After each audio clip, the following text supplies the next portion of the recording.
Hello everyone, Professor Kusluch here. So in this video we're going to talk about Douglas Irwin's Free Trade Under Fire, chapters 2 and chapter 3. So these chapters again continue this long-running debate in economics and public policy, of public policy making, that we've been talking about, this tension between free trade and protectionism. So in Free Trade Under Fire, Douglas examines this debate, both economic and political perspectives, something that we hear a lot about in our own daily lives. One of the most pressing issues in public policy right now, if we follow what the Trump administration is doing, if we follow what some European countries are doing, we hear and are exposed to this debate. So this reading is helping us make sense of, on one hand, the economics of it, and on the other hand, the politics, the public policy of it. So the two chapters, the case for free trade and protectionism, economic costs, political benefits, question mark, make these two essential arguments, and we will discuss them. So first, Irwin explains why economists overwhelmingly view free trade as a source of national prosperity and efficiency in the market. And then second, he explores why policymakers so often reject that logic, following and favoring tariffs, favoring policies and following policies of quotas. We hear discussions about Buy American, and so we're exposed to that idea. And Irwin talks about that policymakers follow these paths despite their costs to consumers. So these chapters reveal a central paradox of public policy. Policies that make economic sense often fail politically, while those that make political sense often fail economically. So kind of this debate is what these chapters are about. Okay, so Irwin begins with, in his first chapter that we're discussing today, this debate dating back to Adam Smith. Adam Smith's foundational insight from The Wealth of Nations: trade, when voluntary, benefits both sides. Smith's argument rests on this idea of specialization and exchange. Nations, like individuals, prosper when they concentrate on what they do best and trade for the rest. This allows greater productivity, greater efficiency, and greater access to goods for all involved. Adam Smith observed that the division of labor is limited by the extent of the market. Trade expands that market, enabling producers to scale up, innovate, and eventually lower costs. So Irwin shows that this logic holds empirically. Across centuries, countries that engage in trade grow faster, they diversify economically, and experience higher living standards across society. For public policy, this lesson then is that openness to trade is not an act of charity. It's a growth strategy. Restricting imports may protect some jobs in the short run, but it does so at the expense of the national income and consumer welfare. So Smith argues that trade makes everyone better off. So still, Irwin reminds us that even sound economic policies can generate political losers, which is where trade debate becomes a political issue. So we talked about and we read about another economist, Ricardo, in his idea of comparative advantage. So to strengthen the case for trade, Irwin revisits, and I know we talked about Smith and Ricardo when we were talking in our neoliberalism book, but I thought that Irwin kind of digs a little deeper into these theories, into comparative advantage, and that's why we still went back and read it, even though we were introduced to these ideas previously. So Irwin revisits David Ricardo's principle of comparative advantage, one of the most maybe counterintuitive yet powerful ideas in economics. Ricardo showed that even if one country is more efficient in producing everything, trade still benefits both sides. What matters is relative efficiency. What countries can produce at the lowest opportunity cost. For example, the United States may have absolute advantage in many industries, but it gains most by specializing in areas like advanced manufacturing, finance, or technology, sectors where it is relatively most productive, while importing labor-intensive goods from places like Vietnam, Mexico, and previously a lot from China. So the result is a global division of labor that raises incomes and expands markets for all. So Irwin's point is clear. Trade is not a zero-sum contrast of winners and losers. It's a cooperative process that allows nations to use their resources more efficiently. Sorry, my dog's yelling at me. Mace, don't do that, friend. She has a lot to say. So, while this logic is elegant, the distributional consequences are messy. Some sectors expand, others contract. Some regions thrive, some cities thrive, while others decline and others collapse. We looked in class at pictures of the industrial rust belt and old industrial cities and what happens when industry leaves. There are real political consequences to that. As some places thrive, others are declining. This uneven effects are what makes trade a volatile issue in domestic politics.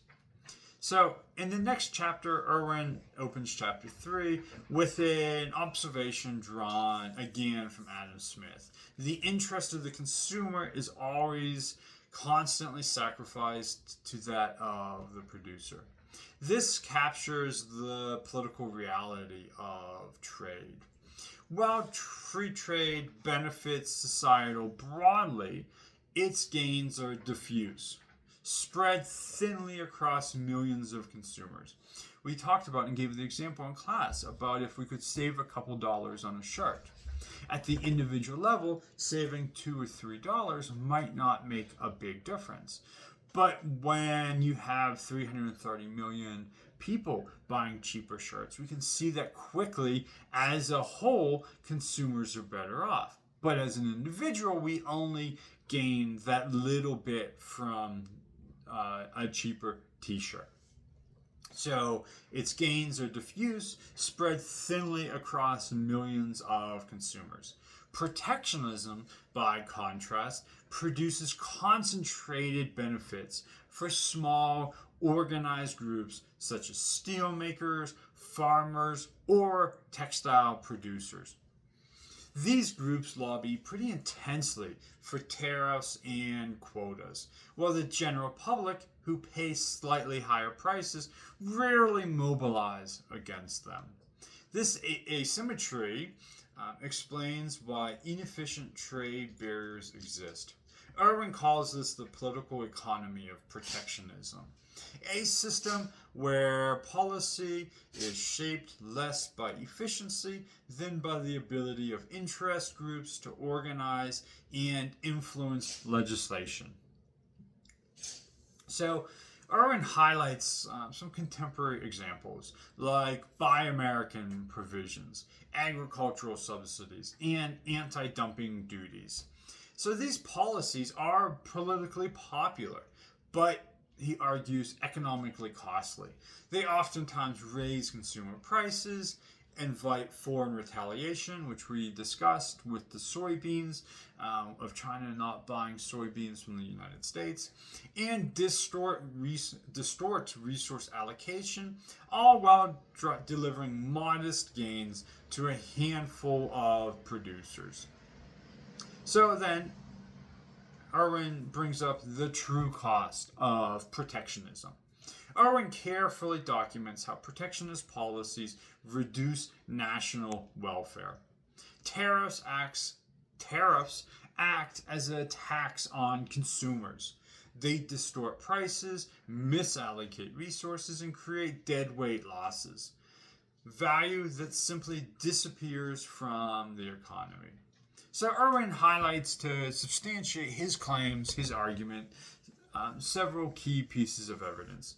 The 2018 U.S.-China tariffs imposed under the first Trump administration, he argues, cost consumers over $50 billion in higher prices while providing only limited protection to manufacturing jobs. The 2009 tariffs on Chinese tires saved perhaps 1,200 jobs, but cost U.S. consumers over $1 billion. That's about $900,000 per job saved.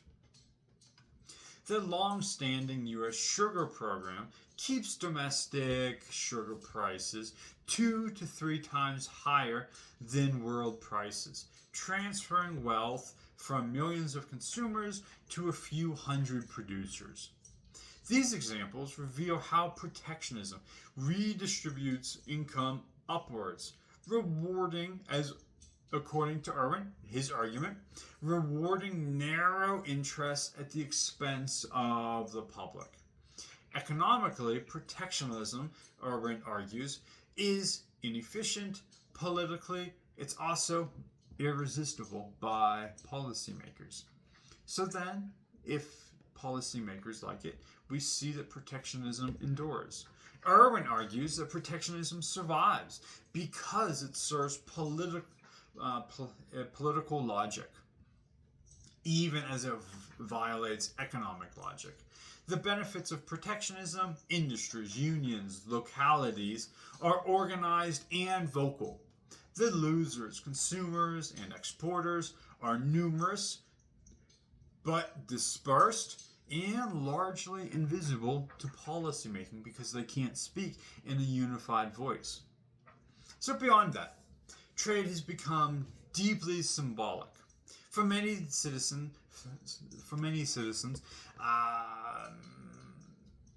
debates on trade are not just about prices or jobs, but also about identity, fairness, and control. Globalization has created winners and losers, not only economically, but also culturally. Irwin acknowledges that discontent, but insists that the answer is not isolation. Instead, he advocates for adjustment policies, investments in retraining, education, and infrastructure that help workers adapt to change rather than to simply resist that change. In his view, and again, like everything else, we don't have to agree with all of our authors. We're just coming out and trying to understand what the argument is that the authors make, the evidence they make, and then evaluate those two things to create a more holistic view, a more holistic understanding of our topic. So we don't have to necessarily agree with Irwin, but in his view, the real policy failure is not free trade, but the absence of robust social policy to accompany it. So Irwin's analysis provides a pretty rich framework for understanding today's trade policy, today's trade debates that we are hearing all about. First, he reminds us that economic cases for free trade remains overwhelming. Open economies are more innovative, more productive, and more resilient to downturns. But that does not mean open markets are politically self-sustaining. Economic efficiency must be balanced with social legitimacy, the sense that everyone has a stake in globalization's benefits. Second, the modern trade agenda is no longer just about efficiency. It now overlaps with national security, industrial strategy, and even climate change. So, when we think about what's been important under the Trump administration, what was important under the Biden administration, we encounter these debates and these discussions. Programs like the CHIPS Act under Biden or green energy initiatives reflect a new consensus. Strategic sectors may require some public support. We certainly saw this under the Biden administration versus the Trump administration, when maybe domestic energy agenda is still being formed. Irwin calls this trend conditional openness.